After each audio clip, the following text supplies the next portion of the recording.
Okay, so folks, we've done with the ecology side of things, and now we're getting into the human interactions with tropical forests.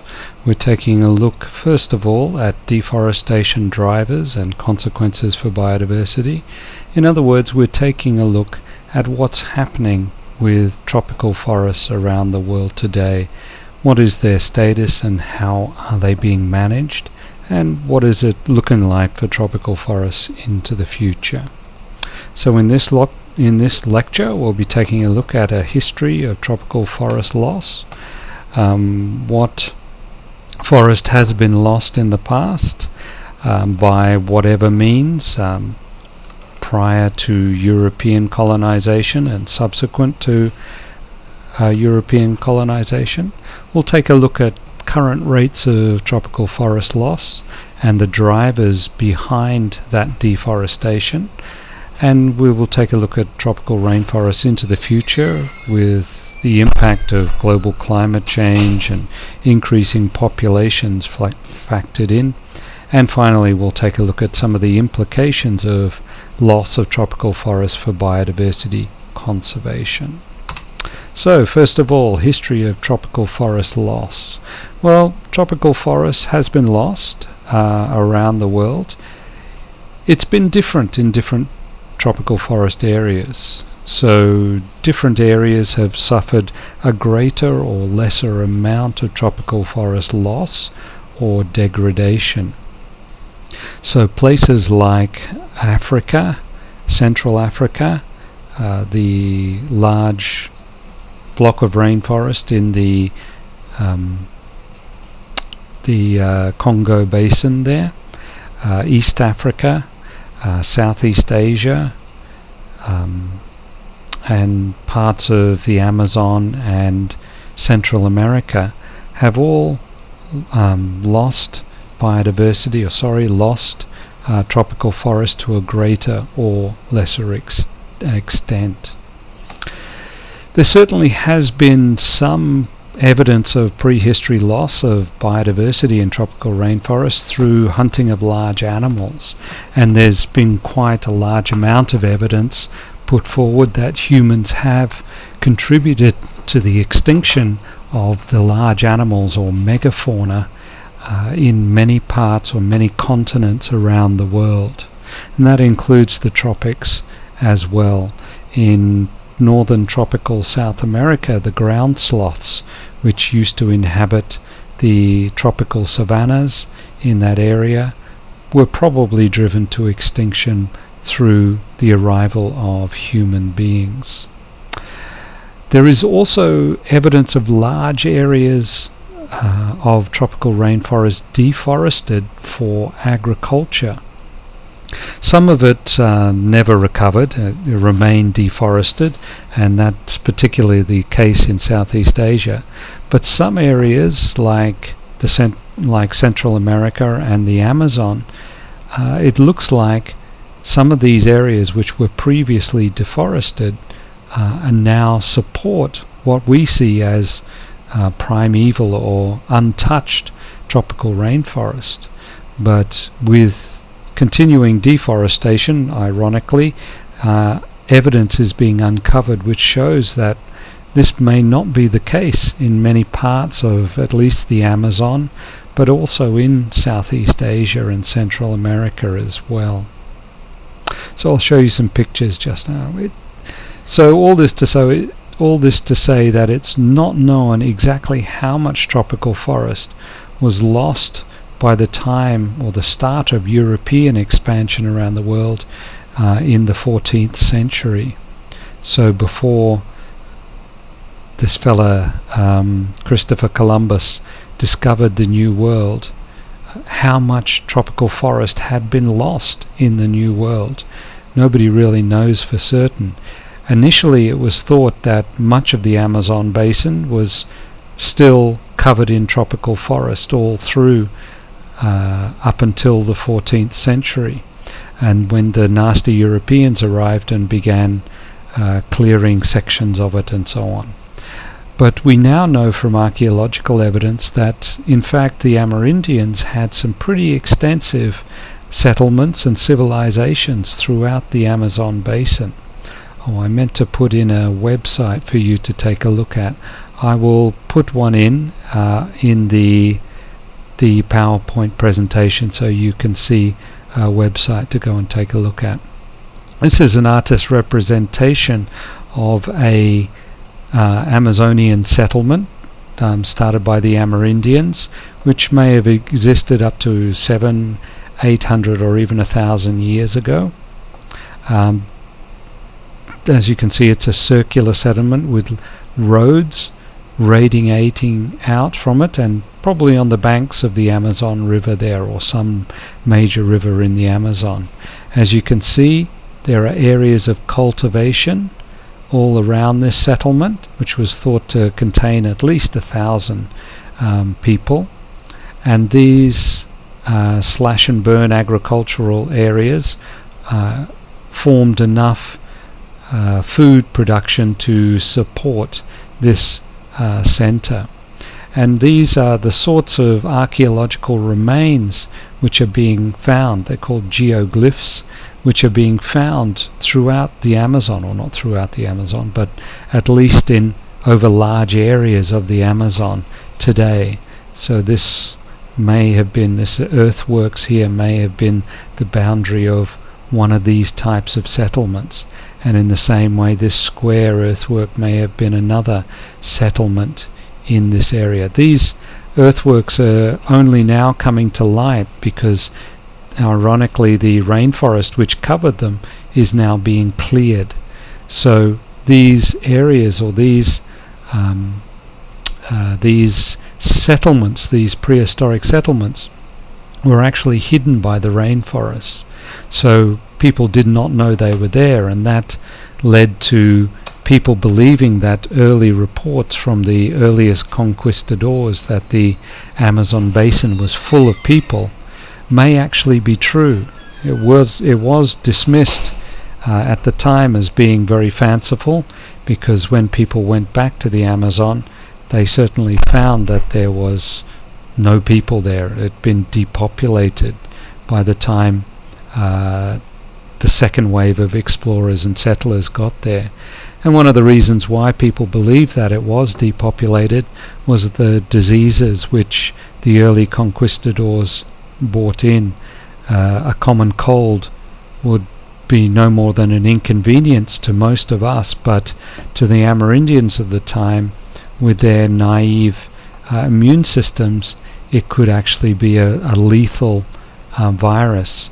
And several of these viruses must have ripped through these populations and completely decimated them, allowing all of these settlements to collapse.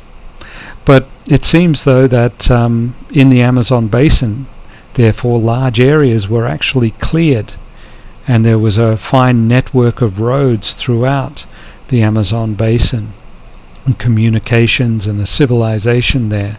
But that was subsequently lost, and the forest re-established itself in these areas. And by the time Europeans arrived in the 14th century, all traces of these civilizations, well, most traces of these civilizations, except for these large earthworks, had more or less disappeared. So that's the Amazon basin. I've got a picture here of a place called Angkor Wat. This is in Southeast Asia, in Cambodia to be precise.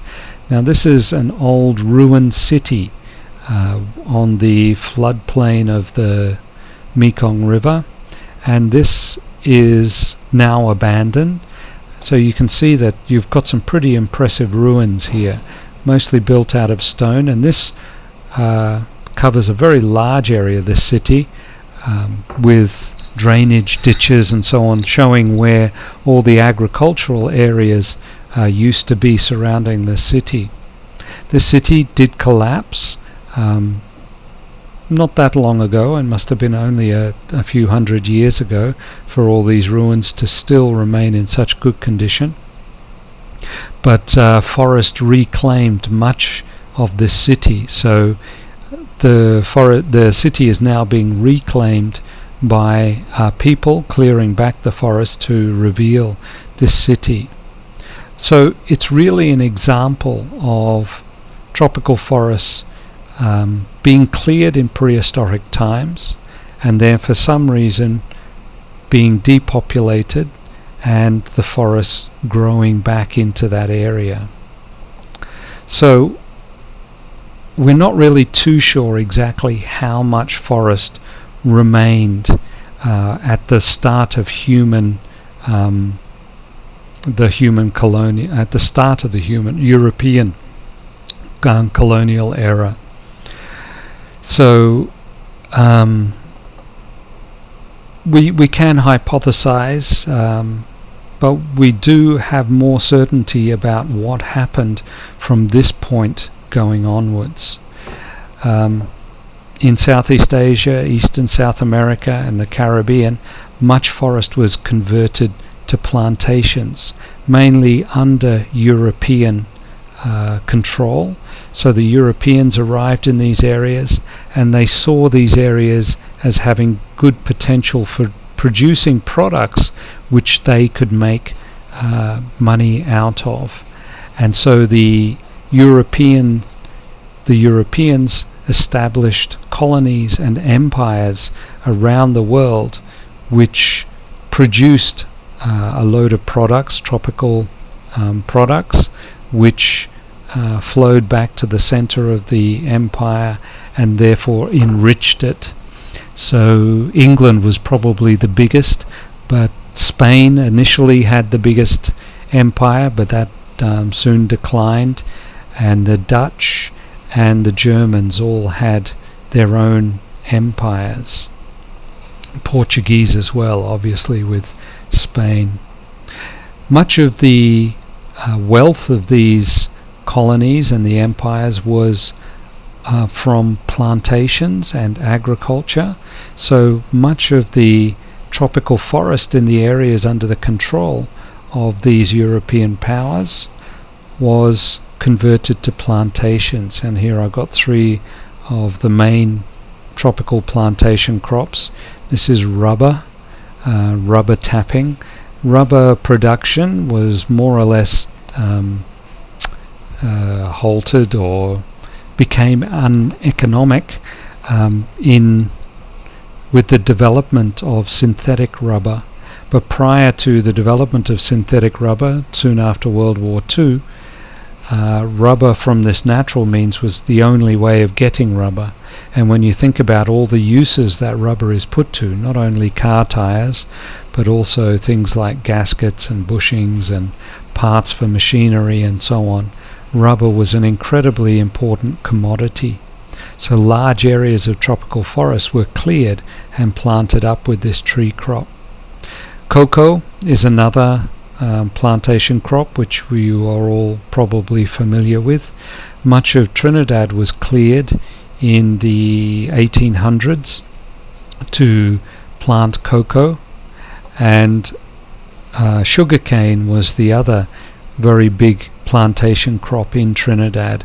In Trinidad, much of the forest which was cleared was either for sugarcane or it was for cocoa. Sugarcane came first in the 1700s up into the 1800s. Sugarcane was the main crop from Trinidad, and then cocoa was established alongside the sugar productions. Cocoa production declined as plantations were removed from places like Trinidad and the New World tropics, where the cocoa is native to, across to places like West Africa and large plantations in eastern Brazil. And these plantations undercut the economic effectiveness of much of the cocoa plantations, which were much smaller in Trinidad, in Venezuela and other parts of Central America. Sugar always suffered from labor problems.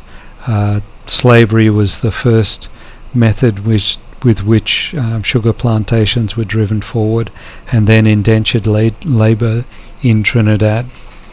But gradually sugarcane became uneconomic, particularly when new sources of sugar from more temperate crops like sugar beet were discovered. Sugarcane is still growing economically, but it needs to be very heavily mechanized, so labor costs are kept to a minimum, and that means large estates or large farms, which are flat and amenable to driving machinery all over. And Trinidad doesn't really have that set up as such. Places like Australia, Florida, Brazil, on the other hand, have large sugarcane fields which are all mechanized and very cost effective. But all of these areas were originally tropical forest, and tropical forest was cleared to cater for all this agriculture. So Central America and West Africa, subsistence farming caused much forest loss. In Amazonia, the Guyanas, New Guinea, Central Africa and Borneo, tropical forest remained largely intact, although we know now that in Amazonia this was actually secondary forest, but it certainly looked like primary forest. Guyanas, New Guinea, Central Africa, well, Guyanas and New Guinea were definitely primary forest. Central Africa was probably forest which recovered after the last glaciation from savannahization. Even the eastern part of Africa did not even make it back to tropical rainforest, but remained under savanna due to grazing pressure. Borneo, the large tropical island in Southeast Asia, was completely covered in forest. So that was at the end of the colonial period. Places like Southeast Asia, Malaysian Peninsula, Venezuela, pretty much all of eastern Brazil, the Atlantic rainforests, they were all cleared. And I've got a map here which shows forest as it is thought to have existed both in the tropical regions and in the temperate regions 8,000 years ago, at the time when the earliest agriculture was thought to have first started, and the amount of forest today. So if we draw the equator through here, these are the main tropical areas: Southeast Asia, Central Africa, and the Amazon basin. You can see the pale green was the former range of the forest, and the dark green is the forest which remains today. So you can see there are fairly large areas still left in the Amazon basin, severely contracted within the African tropical forest block, very much restricted in Central America and northern South America. Trinidad is still pretty good there. New Guinea was still pretty much covered in forest, although it has been cleared a bit today. Borneo now, this was completely covered in forest, but today, around 2010, a large area of it has been cleared now for different plantation activities and so on. So post-independence, at the end of the European colonial era, from 1945 to World War II, pretty much represented the end of the colonial period. It also indicated the start of the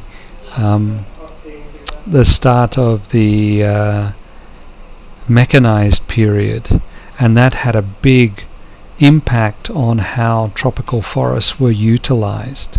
So this is the post-independence era, 1945 to present, when all these tropical countries gained their independence. It was also a period where there was a lot of mechanization which had been developed during the war, including things like tracked vehicles, which were able to cover very different types of ground than were previously been able to access. So machinery and transport allow greater exploitation of tropical forest areas. So greater areas could be effectively opened up to exploitation. So there were greater rates of degradation and deforestation occurring in these areas. One thing which I don't have on these slides is the impact that more efficient over or intercontinental transport had on tropical forests. Europe had pretty much mined out most of its hardwood timber by the end of the 18th century, towards the end of the 1700s. So it had a very severe lack of timber.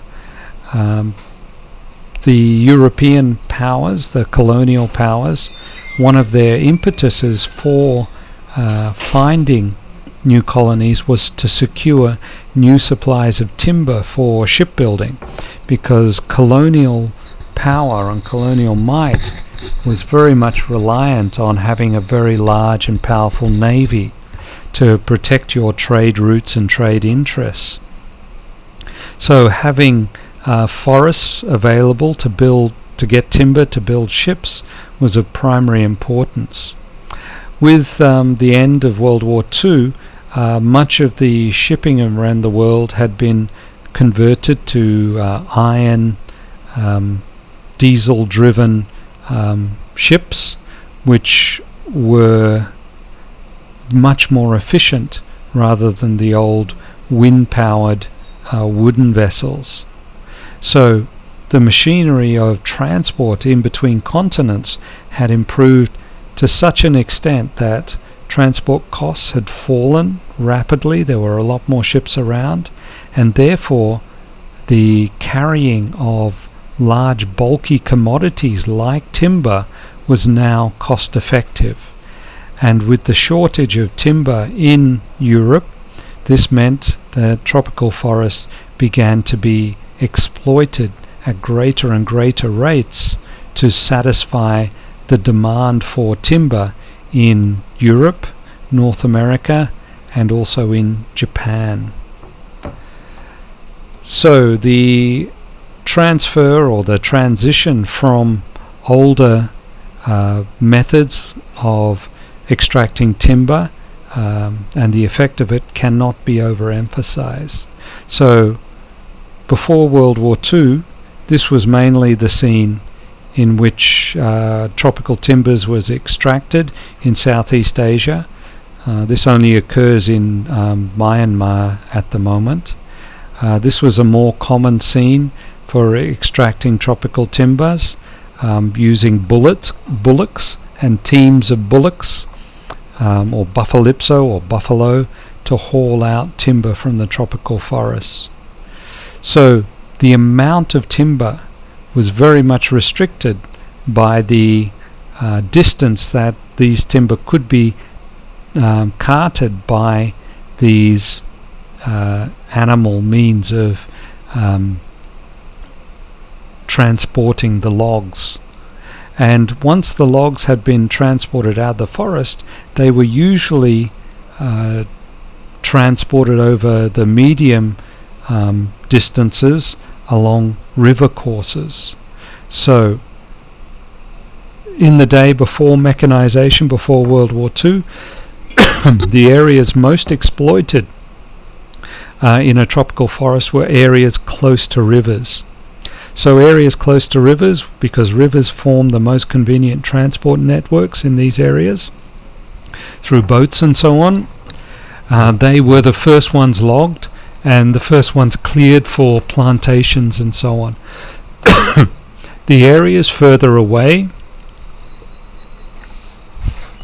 from rivers remained relatively untouched, both from timber getters and also from plantation owners. All of that changed when mechanization reached after World War II. So some of these tracked vehicles which were developed from tank technology in World War II and other large mechanical diesel vehicles. This is a skidder.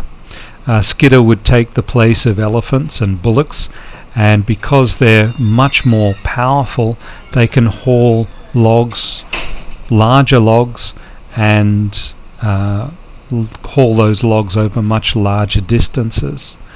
The development of tracked vehicles meant that roads could be developed, roads could be constructed, and those roads could be used by trucks, large trucks, to transport timber over medium and long distances.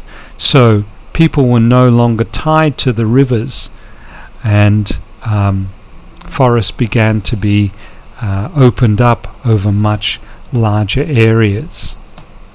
With the construction of roads, access into these forests, which was previously very difficult, you had to fight your way through the forest to get anywhere, you could now just drive a truck in and you could start up a farm and be able to get your produce out to market very easily and quickly along these newly constructed logging roads that these tracked vehicles could construct. So the tropical forest began to decline even faster after World War II. So this is the rate of loss of tropical forest. If you extrapolate it back, it was going down, but not too much, and then mechanization began to build up, and you can see a very rapid decline in the area of tropical rainforest subsequently, so that between say 1950 to 2010, over half of the remaining tropical forest was lost because of mechanization. So degradation through timber harvesting has occurred in different regions around the world sequentially. Obviously the areas which were closest to the markets were the ones which tended to be opened up first. So West Africa was one of the first markets after World War II, one of the first producing areas after World War II to be opened up. And that was basically logged out by the 1960s, and people had to look a bit further afield for timber. So they moved to the Philippines. The Philippines was the closest source of timber for Japan, and Japanese timber-getting countries took a lot of timber from the Philippines and basically logged most of the forests in the Philippines to economic extinction, as the forests in West Africa were also logged to economic extinction. And by that I mean there was all the timber trees which were available were essentially removed, and the forest no longer had any economic value in terms of timber production. So when people moved into these forests, these degraded forests along the old forest logging roads, and began to clear them for agriculture, the governments of these countries didn't really mind at all. These forests were essentially valueless to them once the timber had gone, and these people developing it for agriculture were really adding value to these forests. So it was very much of a good thing according to these newly independent countries in the tropical regions. Not only that, but giving land to people is a very popular political thing to do. If you give land to people, they're much more likely to want to keep you in power longer. So here's another map. West Africa, the Philippines, Malaysia, Indonesia have all been logged out in turn. And here's a map showing the areas which have been deforested in red. Okay. Did I say okay? I didn't really. Currently, the Amazonian forests, Indonesian forests are being lost. Also, I've recently heard that in Papua New Guinea, which is the eastern half of the island of New Guinea, which still has large areas of intact tropical forest, is suffering under a weight of corruption now, where tropical forests, grants or development is being instituted in country areas which were previously entirely forested, by a company coming in and saying, we will build a road for you to your village, and all we ask in return is that you allow us logging rights 100 meters on either side of this road. So the people who live in the village, who have been cut off from civilization, say, yeah, great. So these companies will come in, construct the road, log around these roads, and then continue to log in those areas because they have been opened up. And when the people look at the fine print of the contracts which they have signed, or the agreements which they have signed, they see that the company has actually written in for itself huge areas of the lands of these people, and they're actively decimating large areas of the tropical forests in Papua New Guinea. But in other parts of Indonesia, so the western part of the island of New Guinea is called Papua, or West Papua, and it is also being deforested. But I have an image here which shows the progressive deforestation of the island of Kalimantan or Borneo, the Malaysian side and the Indonesian side. So the Malaysian side is the north coast here, and the Indonesian side is the rest of the island. 1950, as you can see, the whole island was pretty much covered in tropical forests. By 1985, at least pretty much all of the Malaysian side had been logged out, and a great deal of it had actually been converted to agriculture. Pretty much all of the Indonesian side was still there, but there was rates of degradation in the southern part.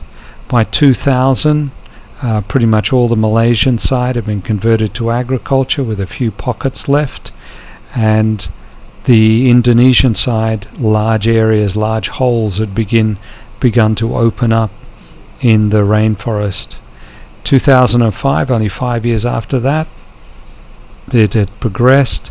2010, about 5 years ago, much of the Indonesian side now has been almost completely deforested, and are projected in 2010 that all the tropical forest, which once covered the whole of the island, has now been constricted to the mountainous interior of the island there.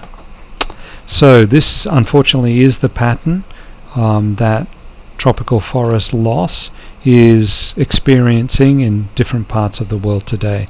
This image is an image of a pattern of tropical forest loss in the Amazon basin. As you can see, it seems to be on strips.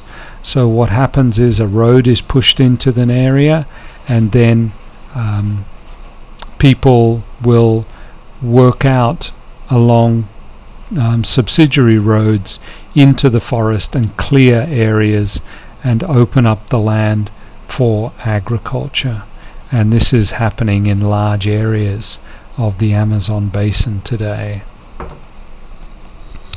So overall, it's estimated that by 2005, 51% of the tropical forest had been removed. That's 51% of the tropical forest which remained at the beginning of European expansion, and that between 2000 and 2005, 1.4% of tropical forest had been lost, and 20% had been selectively logged. So if we extrapolate that up, then about 5% of tropical forest has been lost, and over 60% has been selectively logged around the world. Not so good. So what are the drivers of these deforestation? Well, as you can see, there are different drivers, and these drivers will be important in different places. Some of the main drivers are industrial logging, conversion of forest to agriculture, and conversion of forest to plantations and pasture. So hang on a minute, there's some noisy people outside. So industrial logging is one of the main ones. Forest conversion of agriculture quite often follows. Forest conversion to plantations and pasture. Conversion to pasture is very important in Brazil and Amazonia, and conversion to plantations is very important in Borneo, where large areas are converted to oil palm plantations. Riding along with these drivers are fires. Fires cause massive degradation, and they increase in frequency as people increase in number in a particular area. So these are the mechanisms which drive deforestation of tropical rainforests. But there are some underlying socioeconomic drivers.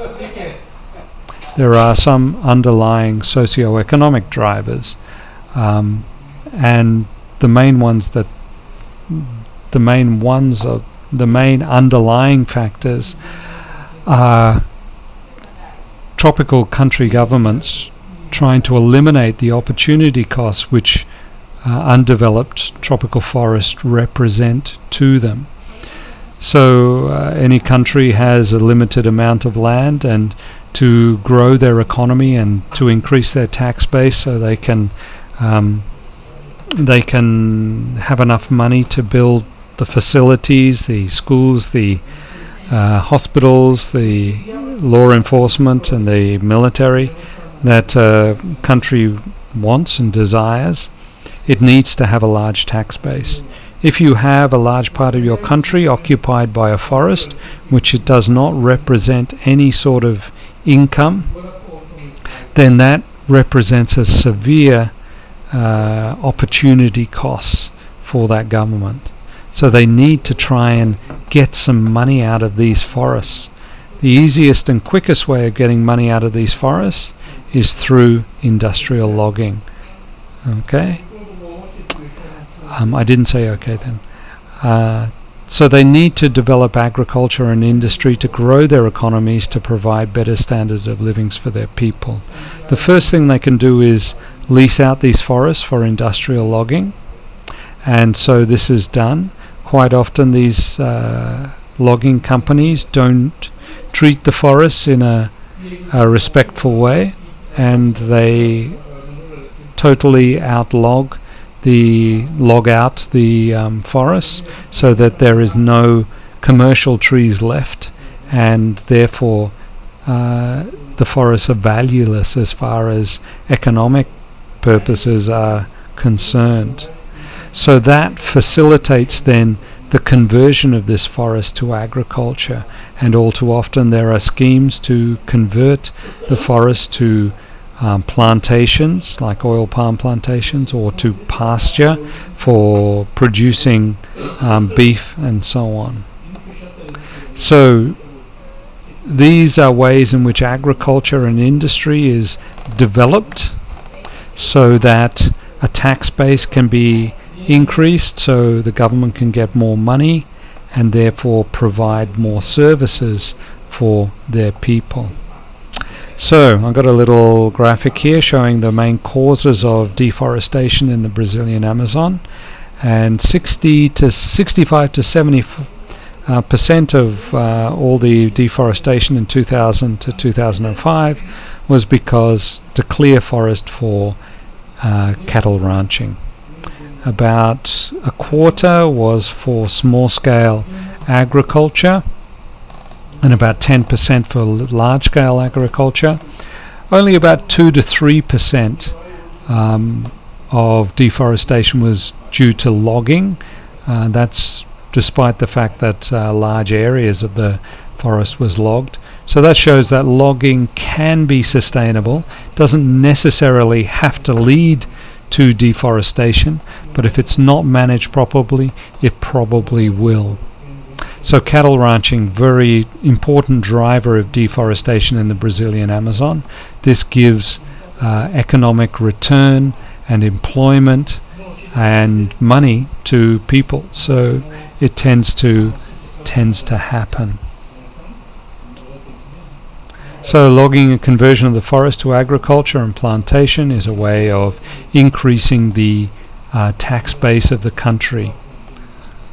So here we have some oil palm plantations, probably in Southeast Asia, although it may be in the Amazon. I believe that oil palms have been established in the Amazon, and here is a graphic demonstrating logging and the destructive effect that logging may have in a tropical forest. In addition, fire quite often piggybacks on these other drivers of deforestation. Fire is increased with increased numbers of people.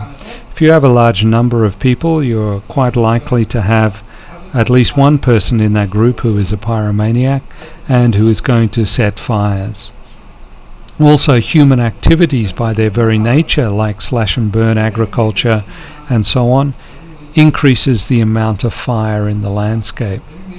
So increased numbers of people makes fires in the dry periods very much more likely, and those fires accelerate the loss and degradation of tropical forest.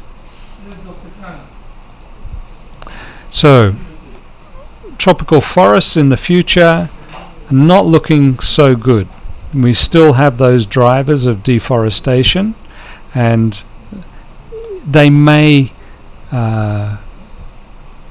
decrease in time, but that still remains to be seen. Meanwhile, there's another problem on the horizon for tropical forests, and that is global climate change. Increased temperatures and changes in rainfall patterns with global climate change, as we've already talked about, will put tropical forests under greater pressure.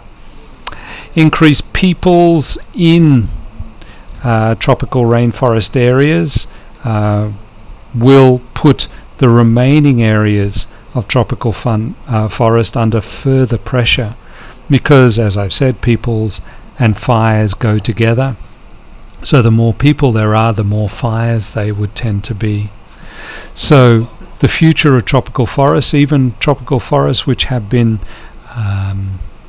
set aside under protection, is not looking good, because we're going to have more people in contact with them, with growing populations, and people with their activities cause more fires, which causes more degradation.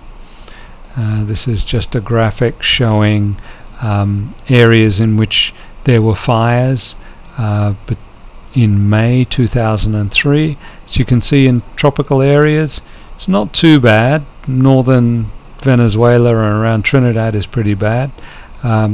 Northern fringes of the tropical rainforest block, and in the savanna areas of Australia.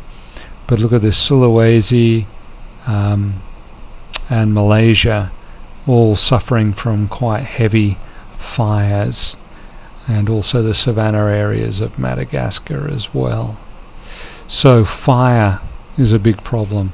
Here's a zoom in on fire areas, significant fire areas in northern South America, along the slopes of the Amazon in Venezuela, in the Llanos in Venezuela, along the coastal regions from the Orinoco River mouth through Guyana to Suriname.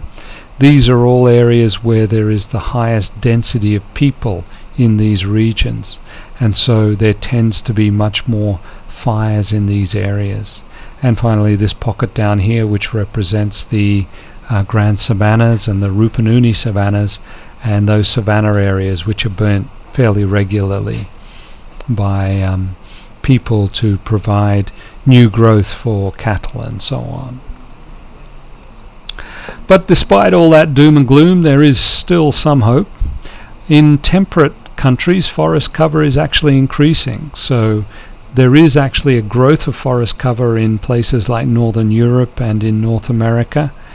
The reason why there is an increase in forest cover is because a turnaround point has been reached where people are not looking for more land to clear for agriculture and so on. Agriculture has become so efficient that there is enough food for people, and it's becoming actually uneconomic to clear more areas. The only way in which more areas are cleared these days is through government subsidies and government supports, but they're certainly not economic in temperate regions. So the temperate countries have experienced a turnaround point from deforestation to expanding forests. And this has occurred at different percentages of forest cover. Just want to demonstrate to you. This is the great state of New York in the United States. The green are areas which have regenerated back into forest. And as you can see, there's this huge area of regenerated forest in the north of the state, the Adirondacks, where the forests were largely cleared for wheat cultivation back in the days, the 1600s, 1700s, before the great savannas of the western states were discovered. So these areas were cleared for wheat cultivation, but they were abandoned and now have regenerated into forest. This is just a picture showing regenerating forest, I guess. The reasons for this turnaround in temperate are varied, but they usually involve relief of population pressure from non-agricultural employment. So because the US and Northern Europe are going very much more into a service-oriented economy, agriculture is being de-emphasized, and that means that more and more agricultural land is becoming uneconomic to use, so they are being abandoned. We're unlikely to see this in the near future in Brazil or Indonesia, but it's not.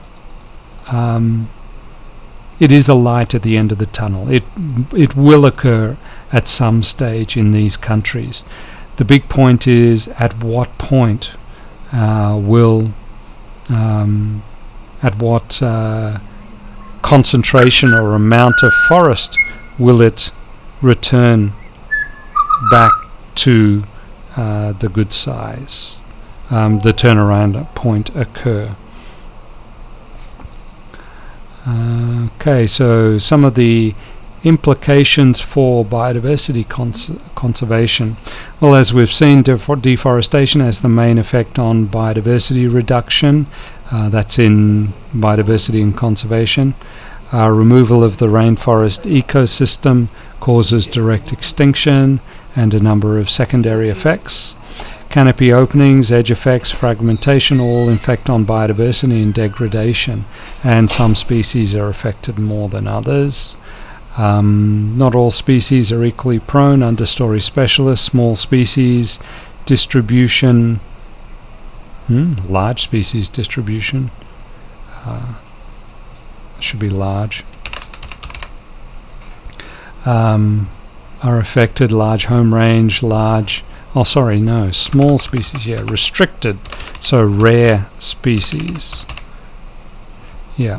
so large home range species, large body size species, and specialized species are all on the chopping block when it comes to tropical rainforest loss.